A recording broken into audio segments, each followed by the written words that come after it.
The humility of heavenly wisdom. Very interesting lesson.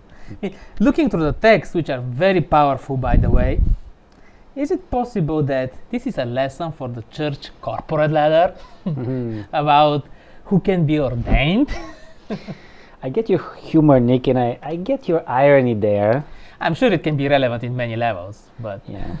But humility is a word that has disappeared from our casual conversation in descriptions like self-esteem, qualified, highly educated, or he or she has a proven track record of success, have replaced the idea of humility.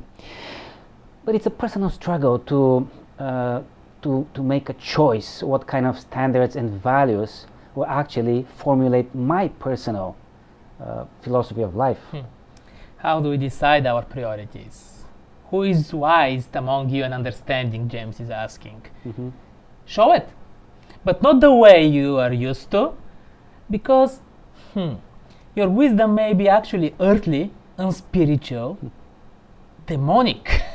This is very scary. So, looking at ourselves, how sure can I be about myself? It's easy, Nick. Like James gives us a small test with 2 questions in verse 14. It says, do you harbor bitter envy in your heart? Do you harbor selfish ambition in your heart? Once you do the test, he says, be ready to admit and don't deny the truth. And then he is describing what is the actual wisdom coming from heaven. Like And first of all, it's pure. Pure. This struck me. What is pure? The dictionary explains the Greek word as free from defilement, free from earthly principles and goals. It actually doesn't have our baggage, the one that we bring. As you said, it doesn't have the envy and ambitions in the test that James is inviting us to do. And then he's saying that the wisdom from above is peace-loving, considerate, submissive. This is the part that as well struck me a little bit. What does it mean to be submissive?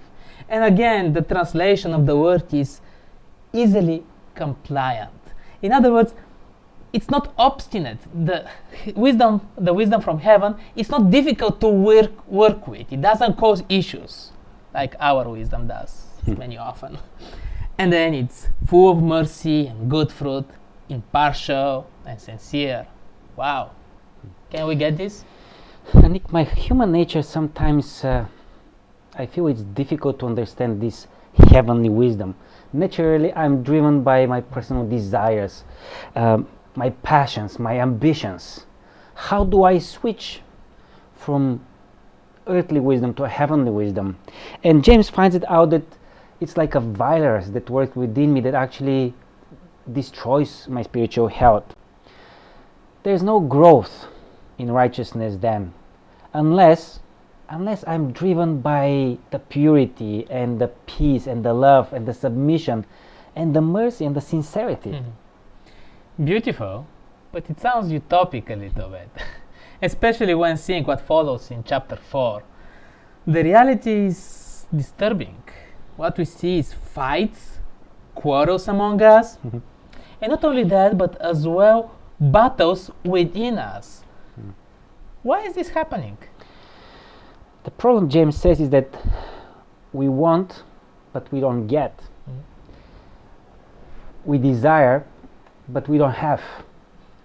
And then fights come and quarrels come. And even though we might ask God, we don't receive, because we ask for selfish reasons. We ask for our own pleasure.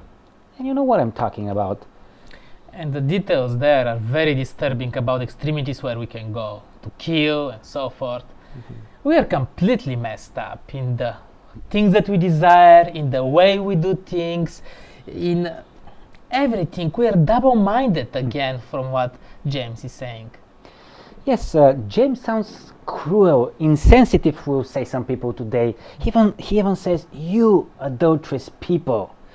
How do you live this double life? How do you live this double-minded life? Why do you torture yourself? Why do you make it difficult for yourself? Can you balance between earthly wisdom and heavenly wisdom? Can you? The struggle of our life. But the appeal at the end is simple and clear. If you want to be lifted up, humble yourself.